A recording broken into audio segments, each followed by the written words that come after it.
हा विषय माझ्यासाठी खूप भावनिक विषय, हा अजिबात राजकारणाचा विषय नाही आहे. कारण की एखादा पुस्तक आपली महानगरपालिका छापते आणि आम्ही या महानगरपालिकेचे लोकप्रतिनिधी आहोत आणि त्या पुस्तकात इथल्या भूमिपुत्रांचा इतिहास जाणीवपूर्वक वगळण्यात येतो.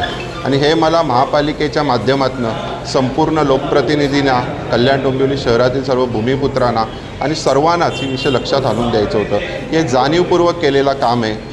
एखाद्या लेखकाला आमच्या समाजाचा द्वेष असू शकतो आणि ते त्याच्या लेखनातनं या पुस्तकात स्पष्टपणे दिसून येतं.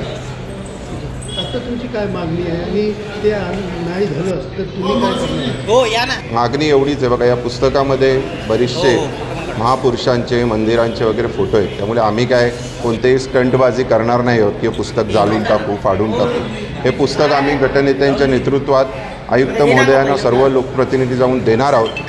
महापालिकेने या पुस्तकाचं वितरण त्वरित थांबवण्यात यावा आणि महापालिकेने जी समिती होती या पुस्तकाची त्यांनी लेखी स्वरूपात आमच्या समाजाची माफी मागावी, दिलगिरी व्यक्त करावी आणि मी जी प्रस्ताव सूचना मांडली होती की एक समिती गठीत करावी की भविष्यात असा परत आपल्या कल्याण डोंबिवलीत व्हायला नको आणि भूमिपुत्रांचा इथला कोणीही प्रयत्न केला तरी इथला अस्तित्व आणि इतिहास पुसण्याचा जर प्रयत्न झाला तर त्यासाठी आम्ही लोकप्रतिनिधी म्हणून भारतीय जनता पार्टीवरून नक्कीच समर्थ आहोत.